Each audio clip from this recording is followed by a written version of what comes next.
আসসালামু আলাইকুম সবাইকে ওয়েলকাম করছি আজকের অনলাইন ক্লাসে। আজকে আমরা দেখব মৌলিক সংখ্যা বা প্রাইম নাম্বারের সি প্রোগ্রাম। এর পূর্বে আমি অ্যালগরিদম অফ ফ্লোচার্ট ডিজাইন করেছি এবং বেসিকও আলোচনা করেছি। আপনারা অবশ্যই আগের ভিডিওটিগুলো দেখে নেবেন। তো এখন আজকে আমরা যেহেতু সি প্রোগ্রাম ডিজাইন করব, তো আমি সি প্রোগ্রাম ডিজাইন করার জন্য আমার অ্যালগরিদম এবং ফ্লোচার্টের আমি হেল্প নেব। তো আপনারা দেখুন আমরা কিভাবে সি প্রোগ্রামটা ডিজাইন করি এবং অ্যালগরিদম অফ ফ্লোচার্টকে কিভাবে সি প্রোগ্রামের সাথে অ্যাটাচ করতে পারি। দেখুন প্রথমে আমরা একটা ডেটা টাইপ নিব। তো কীরকম ডেটা টাইপ নিব সেটা আমরা দেখলেই বুঝতে পারবো। দেখুন এখানে আমরা দেখলাম যে আমাদের একটা ইন্টিজার ইনপুট নিতে হবে এন। তো এনটা যেহেতু আমরা মৌলিক সংখ্যা বা কোনো একটা ডিজিট নিয়ে কাজ করব, পূর্ণ সংখ্যা নিয়ে, তাইলে আমরা এখানে ডেটা টাইপটা ইন্টিজার নিতে পারি। তো যেহেতু আমি একটা এন নিব আর আমার যে এন এর মানটা আমি ইনপুট হিসাবে নিব, আর এখানে দেখুন আমি ডিভ নামের একটা ভ্যারিয়েবল নিয়েছি যেখানে 2 এর মানটাকে সেট করে দিয়েছি। দেখুন আমার ফ্লো চার্টও দেখতে পারেন, অ্যালগরিদমে সেটা দেখতে পারবেন। তো এখানে দেখুন তাহলে আমি এখানে বলে দেব সেট নাম বলার দরকার নেই, আমি এখানে বলে দেব এখানে ডিভ ইকুয়াল 2, এই মানটা আমি সেট করে দিলাম। Okay fine. এবার দেখুন আমরা যেহেতু কোনো একটা মান নিয়েছি ইনপুট হিসেবে, তো অবশ্যই আমাদের এখানে প্রিন্ট করতে হবে। প্রিন্টএফ করে আমাকে ইউজারকে বলে দিতে হবে যে একটা মান ইনপুট হিসেবে দেন। তাহলে এখানে লিখতে পারি inter any value of N. আমি যে কোনো একটা এন এর ভ্যালু এখানে নিতে পারি, নিয়ে আমি কম্পিউটারকে বলতে পারি যে আমাকে একটা যে কোনো এন এর ভ্যালু দেন। ওকে, তো এখানে তারপর আমরা মানটাকে অবশ্যই আমার কি করতে হবে, স্ক্যান করতে হবে। আরেকটা লাইব্রেরি ফাংশন স্ক্যান এফ নিব আমরা, স্ক্যান এফ। তো এই স্ক্যান এফ এর মধ্যে আমি যেহেতু ইন্টিজার টাইপের ডাটা নিয়েছি, তাহলে আমার কি নেওয়া উচিত, %d। যেহেতু একটা মান নিয়েছি এখানে একটা %d, দেন আমি এখানে একটা কমা দিয়ে এম্পারসেন্ট দিয়ে আমি এন এর মানটাকে কম্পিউটারকে চিনিয়ে বা অ্যাড্রেসে সেট করে দিলাম। Okay fine. এবার আমরা কি করব, দেখুন এতটুকু কাজ করা মানে হচ্ছে আমার অ্যালগরিদমের এই ডিভ এতটুকু পর্যন্ত শেষ। এবার আমি একটা কন্ডিশন দেখব যে ডিভের মানটা লেস দেন এন পর্যন্ত, রাইট? তো লেস দেন এন পর্যন্ত যেহেতু আমার ডিভের মানটা, তো এখানে আর এই মানটা আমরা কি করেছি, যখন কন্ডিশনটা সত্য হয়েছিল তখন আমরা এই মানটাকে আবার ডিভিশনের মানটাকে বাড়িয়ে দিয়েছি। তার মানে এখানে আমি একটা ফর লুপ চালাবো। ওকে, আমার সুবিধার কারণে এখানে আমরা একটা ফর লুপ দিব। ওকে, এখানে ফর লুপের ভিতরে আমি প্রথমে কোন মানটাকে নিয়েছিলাম, ডিভিশনের মানটা নিয়েছিলাম কত, 2। তো এটাকে আমি বলবো, দেন আমি চেকিং করব এই ডিআইভি ডিভিশনের মানটাকে কত পর্যন্ত, এন পর্যন্ত। কত পর্যন্ত চেক করব, এন পর্যন্ত চেক করব। দেন আমি এই মানটাকে এক এক করে বাড়িয়ে দিব, তাই তো? তার মানে ডিআইভি প্লাস প্লাস করে দিলাম।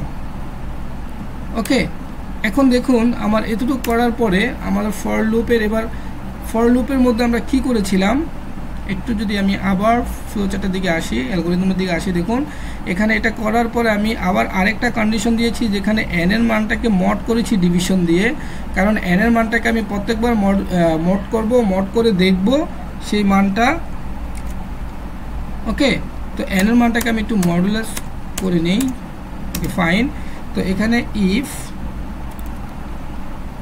ইফ কন্ডিশন দিয়ে এখানে আমি বলবো এন এর মানটাকে আমি মডুলাস করব। কেন মডুলাস করব সেটা আমি আমার আলোচনায় বলে দিয়েছিলাম, যে আমি এন এর মানটাকে মডুলাস করে দেখব, তার ডিভের সাথে মডুলাস করব। আর মানটা ডিভের সাথে মডুলাস করার পরে এক্সাক্ট যদি 0 হয়, মানে আমার মানটা যদি এক্সাক্ট আমি 0 পাই, মানে বাক্সেসটা যদি মিলে যায়, যেমন যদি আমার নাম্বারটা থাকে 9 আর যদি আমি 3 দিয়ে ডিভাইড করি তাহলে মিলে যায়, তাহলে আমি এটা বলে দেবো এটা একটা প্রাইম নাম্বার 9। তো এটা এখন আমি বলে দেবো একটা প্রাইম নাম্বার 9।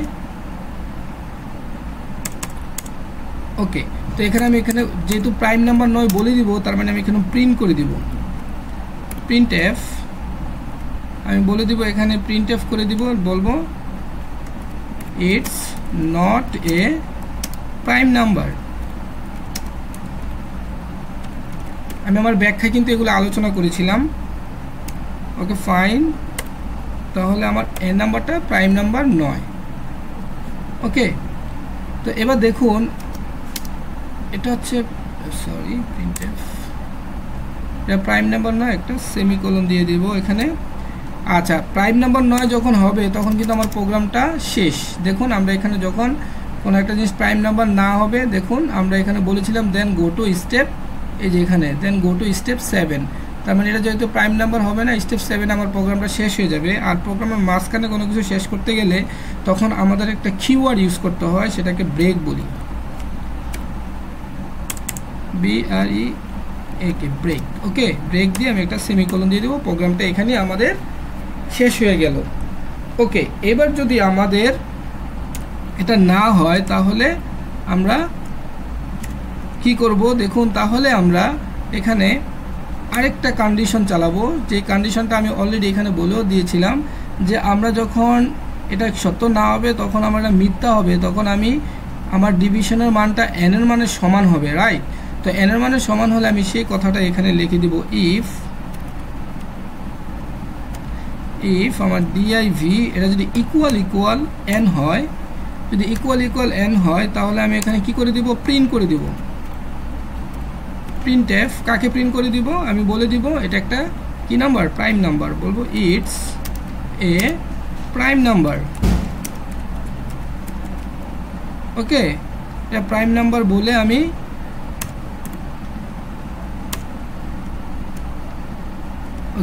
প্রাইম নাম্বার বলে আমি এখানে n কে পরিচয় করিয়ে দিব, n। ওকে, তারপরে আমাদের প্রোগ্রামটা কিন্তু অলমোস্ট ডান।